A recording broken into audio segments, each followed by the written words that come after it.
Okay, हाम्रो अर्को कन्डेन्सेसन reaction छ नोबेन्गेल कन्डेन्सेसन है। यो पनि एकदमै सजिलो छ, यसमा पनि केही आत्तिनु पर्ने त्यस्तो छैन है। यो पनि हाम्रो के हुन्छ भने अल्डिहाइड्स र किटोनको बिचमा चाहिँ कन्डेन्सेसन हुने गर्छ यसमा पनि। र यसमा के हुन्छ भने एउटा कुरा बुझ्नुस्, यसमा एउटा मिथाइलिन ग्रुप हुन्छ है।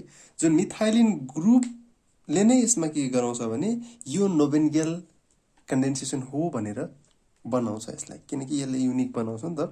मिथाइलिन ग्रुप छैन भने त अरू कन्डेन्सेसन भइहाल्यो नि त त्यसमा त हैन। त्यसैले रियाक्सन बिट्विन अल्डिहाइड्स और ketones with compound having active methyl group, कम्पाउन्डसँग के हुनु पर्यो भने एक्टिभ मिथाइल ग्रुप हुनु पर्यो। सरी मिथाइलिन ग्रुप हुनु पर्यो कि यसमा। हेर्नुहोस् त, मिथाइलिन ग्रुप। ओके ल, यही कुरालाई अब हामी के गर्छौँ भने मेकानिजम अनुसार बुझ्दै जान्छौँ हामीले यसलाई। हेर्नुहोस् त, हामीसँग के छ भने अल्डिहाइड छ एउटा, किटोन राखे पनि हुन्छ तपाईँले, केही पनि फरक पर्दैन। हामीले के गर्यो भने एउटा अल्डिहाइड राख्यौँ है। अर्को के गर्यो भने योसँग हामीलाई के ग्रुप चाहियो, योसँग हामीसँग के छ भने एउटा मिथाइलिन ग्रुप छ। यो ग्रुप भनेको कस्तो ग्रुप भनिन्छ भने एउटा मिथाइलिन ग्रुप भन्छ यसलाई है। र हामीसँग अर्को के छ भने यो भनेको कार्बोजालिक ग्रुप हो हाम्रो, बुझ्नुहोस् है। क्याटालाइटिक अमाउन्ट अफ कार्बोजालिक एसिड भन्छ यसलाई के हैन। जसलाई हामीले के गर्छौँ भने बेसमा राख्छौँ। बेसमा राखिसकेपछि त्यसपछि हाम्रो एउटा प्रडक्ट आउँछ CH3 CH double bond CO C2H5 whole twice. अब हेर्नुहोस् त, यसैलाई म बुझाइदिन्छु। यदि तपाईँले यो दुईवटा थाहा छ भने प्रडक्ट लेख्न केही पनि गाह्रो छैन। हेर्नुहोस् है, के गर्नुपर्छ भने सजिलो तरिका सिकाउँछु है। कुनै पनि कम्पाउन्ड छ त्यसमा वाटर निस्किन्छ कि निस्किँदैन हेर्नुहोस् पहिला, त्यसपछि अरू कुरामा जानुहोस्। यदि हाइड्रोजन र अक्सिजन छ भने वाटर त निस्किने नै भयो जसरी पनि। हेर्नुहोस् त, CH3 C double bond OH। अब मैले के गरेँ भने मैले फर्स्टमा हेरेँ यहाँ अक्सिजन छ, योसँग दुईवटा हाइड्रोजन छ। हेर्नुहोस् है, दिमाग लगाउनुहोस्। योसँग हाइड्रोजन एउटा छ, योसँग अक्सिजन एउटा छ, योसँग हाइड्रोजन दुईवटा छ भनेपछि यहाँबाट यसले के दियो, अक्सिजन दियो। यहाँबाट यसले दुईवटा एच दियो भनेपछि यसले के गरायो भने H2O बनाइदियो। रफ स्केच बनाइरहेको छु है, यो H2O बनाइदियो। ल, अब त यहाँबाट त सबै निस्किसक्यो भनेपछि बच्यो कि CH बच्यो, CH3 CH यो पार्ट बच्यो। त्यसपछि यहाँ गएर के CH जोडिन आयो भनेपछि अब दुईवटा हाइड्रोजन त हाम्रो निस्किसक्यो अलरेडी। अब के चाहियो त्यसपछि, CH छँदै छैन भनेपछि C मात्र छ भनेपछि यो ग्रुप मात्र एड हुन आयो, बुझिन्छ।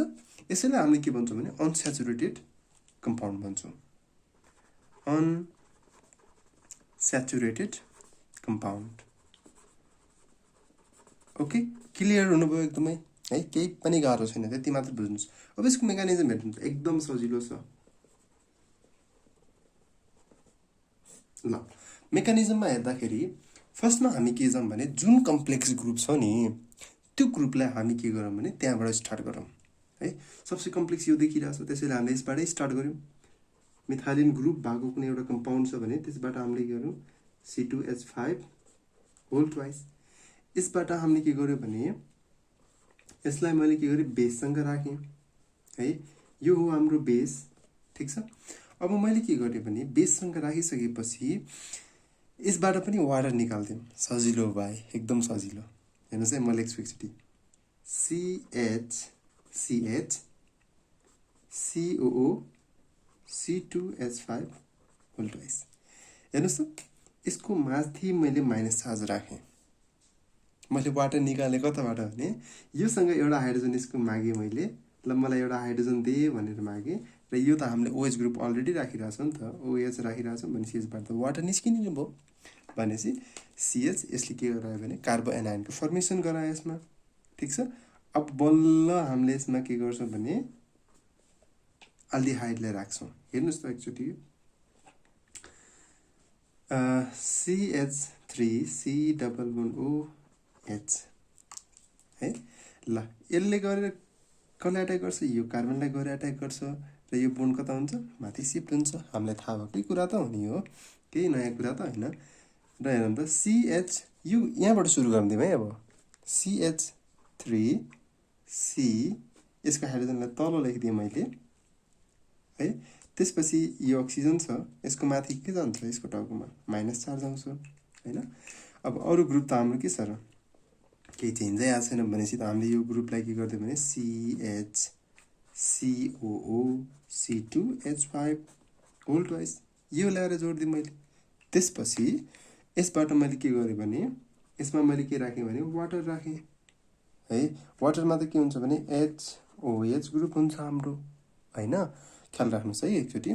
ल अब योसँग त हामीले के राख्न सक्यो भने H+ पनि राख्न सक्यौँ, H+ पनि राख्न सक्यौँ, OH- पनि राख्न सक्यौँ हामीले यसमा हैन, जुन राख्दा पनि हुन्छ हामीले। यो राखिसकेपछि हाम्रो ग्रुप के आउँछ भने CH3CH जस्तोको त्यस्तै छ हाम्रो CHCOO C2H5 होल ट्वाइस है। अब चेन्ज हुने भनेको कुन हो त, यो त अनस्टेबल छ नि त, यही अक्सिजन त अलिकति डिफ्रेन्ट देखिरहेछ, माइनस चार्ज भनेपछि माइनस चार्ज आउनु र प्लस चार्ज आउनु र फ्री रेडिकल आउनु त डिफ्रेन्ट ग्रुप हो नि त। त्यसैले त्यसमा हामीले के गर्यो भने अक्सिजनसँग अक्सिजन त अलरेडी छ, यसबाट मैले के वाटरबाट हाइड्रोजन यहाँ पुट गरिदिएँ मैले, केही गलत गरेर मैले गरिनँ नि त। मैले के गरिदिएँ भने यसको हाइड्रोजनलाई लिएर मैले यता राख्थेँ, वाटर त अलरेडी छ नि त सोलुसनमा राखिरहेको छौँ हामीले। त्यसबाट मैले के गरिदिएँ भने हाइड्रोजनलाई अक्सिजनसँग रियाक्सन गराइदिएँ मैले हैन। यसरी देखायो भने ल ए ठिक छ। अब यहाँ के आयो, OH ग्रुप आयो। त्यसपछि हेरौँ त, अब फेरि हामीले के गर्नुपर्छ, डिहाइड्रेसन गर्नुपर्छ क्या। ल डिहाइड्रेसन गरौँ त, -H2O निकालेँ मैले। हेर्नुहोस् त डिहाइड्रेसन गरेँ मैले यसमा, डिहाइड्रेसन गरिसकेपछि के आउँछ तब हेर्नुहोस् त, CH3G ग्रुप छ त्यही राखेँ मैले। अब हेर्नुहोस् है, डिहाइड्रेसन मैले गरिरहेको छु भनेपछि कुन कुन साइडबाट मैले हाइड्रोजन निकालौँ र वाटर निकालौँ, मैले सजिलोको लागि के गरिदिएँ भने यो साइडको हाइड्रोजनलाई यसरी राखेँ मैले है। राख्न मिल्छ नि है, मिल्दैन भने भन्नुहोस् है, मिल्छ ओके। यसबाट के गरेँ भने वाटर निकालिदिएँ मैले, डिहाइड्रेसन गर्नु छ त्यसैले वाटर निकालिदिएँ। अब के हुन्छ, यो बोन्ड यता सिफ्ट हुन्छ, यो बोन्ड यसरी निस्किन्छ ओके। अथवा हाइड्रोजनलाई तल ल्याउनुहोस्, त्यसलाई बाहिर निस्केको देखाइदिनुहोस्, केही फरक पर्दैन है। तपाईँको चोइस। CH चेन्ज कहाँ आयो त, double bond sorry double bond हुन्छ है यसमा, मैले रङ लेखेँ। CH3CH डबल बोन्ड, कार्बन एउटा मात्र छ है, हाइड्रोजन छैन हो, त्यसैले प्रोडक्ट के CO C2H5 होल ट्वाइस। त्यसपछि यसलाई के भन्छ, अनस्याचुरेटेड कम्पाउन्ड। ल केही पनि गाह्रो छैन है, सायद बुझिसक्नु भयो होला यसमा, केही पनि गाह्रो छैन यसमा। ल म एकचोटि फेरि बुझाइदिन्छु, त्यही पनि फेरि बुझ्न कोसिस गर्नुहोस्। नोभेन्केल कन्डेन्सेसन भनेको कस्तो टाइपको कन्डेन्सेसन हो भने अल्डिहाइड र किटोनको बिचमा है, अल्डिहाइड र किटोनको बिचमा जुन एउटा ग्रुप यस्तो हुनु पर्यो कि त्यसमा मिथाइलिन ग्रुप प्रेजेन्ट भएको हुनु पर्यो कि, अल्डिहाइड अथवा किटोन है। मैले अल्डिहाइड र किटोन भनेको छैन, अल्डिहाइड अथवा किटोन छ, जुनसुकै होस्, अल्डिहाइड र किटोन। यदि यहाँ किटोन भएको भए पनि हाम्रो अनस्याचुरेटेड प्रडक्ट नै आउँथ्यो है। त्यसमा के भयो भने अल्डिहाइडलाई अथवा किटोनलाई हामीले के गर्यो भने एक्टिभ मिथाइलिन ग्रुपसँग राख्थ्यौँ कि, यसलाई हामीले के भन्छौँ, एक्टिभ मिथाइलिन ग्रुप भन्छौँ हामीले। CH2 भनेको मिथाइलिन ग्रुप हो हाम्रो है, बुझ्नुहोस्। यसमा अल्डिहाइडलाई हामीले के गर्यौँ, मिथाइलिन ग्रुपसँग राखेर बेसमा राख्यौँ हामीले, भनेपछि यसले के दियो भने अनस्याचुरेटेड प्रडक्ट दियो। कसरी दियो भने यसबाट सजिलो, मैले के भने एकदम सजिलो उपाय, योबाट वाटर निकालिदिने, यो अक्सिजन छ, यो दुईवटा हाइड्रोजन छ, वाटर निस्क्यो, H2O निस्क्यो, योसँग डबल बोन्ड छ, त्यसैले यहाँ डबल बोन्ड भएर एट्याचमेन्ट आउँछ। यो त पछाडिको हाइड्रोजन निस्किसक्यो भनेपछि यो ग्रुप यतिकै आएर बस्छ है। स्टार्टिङ मेकानिजम कहाँदेखि गर्ने भने यो कम्प्लेक्स ग्रुप देखिरहेको छ, यसैबाट फर्स्टमा यसलाई बेससँग एट्याक गराउने र यहाँ के गर्ने भने यहाँ पनि वाटर निकालिदिने। हेर्नुहोस् है, H2 यहाँ छ भनेपछि यसबाट एउटा हाइड्रोजन मैले लिख्न सक्छु नि त, हाइड्रोजन लिगेर त्यसपछि यसको OH लिगेर मैले वाटर निकालिदिएँ यसबाट है। वाटर निकालिदिसकेपछि यहाँ के फर्मेसन भयो, कार्बोएनाइनको फर्मेसन भयो यसमा हैन। यसले गएर फेरि अल्डिहाइड अथवा किटोनलाई गएर एट्याक गर्छ, गरिसकेपछि जोडिन आउँछ कि जस्ट हेर्नुहोस्, यसबाट सुरु गर्नु CH3CO माइनस आउँछ, त्यसपछि H आउँछ, यो ग्रुप यतिकै जोडिन आउँछ, यो ग्रुप केही पनि चेन्ज हुँदैन। अब वाटर राख्यौँ, वाटरमा H+ अथवा OH- हुन्छ जुनको रिक्वायरमेन्ट छ त्यसैलाई राख्दियो नि हामीले। यदि हामीलाई ओएच ग्रुप चाहिएको छ भने ओएच ग्रुप ल्याएर राख्दियो नि हामीले हैन। ए ग्रुप छ त्यसपछि CH3 यसमा गएर के हो ओएच ग्रुप जोड्ने आयो। त्यसपछि यहाँ चाहिँ के छ हाइड्रोजनको लागि मैले माथि लेखिदिएँ कि बुझाउनलाई मात्र यो है, मैले सुरुमा हाइड्रोजन लेखेको थिएँ यसमा र यहाँबाट वाटर निकाल्न सजिलो हुन्छ भनेर। अब एरो यताबाट दिए नि यताबाट दिए नि केही पनि फरक पर्दैन, जताबाट दिए नि हुन्छ है। यो ग्रुप छ, यसबाट हामीले वाटर निकाल्यो, वाटर निकालिसकेपछि एउटा कम्पाउन्ड बन्यो जसलाई हामीले के भन्छौँ अनस्याचुरेटेड कम्पाउन्ड भन्छौँ है।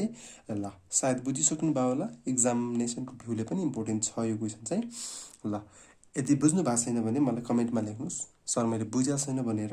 यदि बुझिसक्नु भएको छ भने सर मैले बुझेँ भनेर भनिदिनुहोस्। यदि तपाईँहरूको साथीहरूलाई पनि काम लाग्छ भने यो भिडियोलाई फरवर्ड गरिदिनुहोस् आफ्नो साथीहरूलाई है, किनकि यो भिडियोबाट अलिकति भए पनि केही सिक्नुहुन्छ होला है, उहाँहरूले पनि केही सिक्नुहुन्छ होला।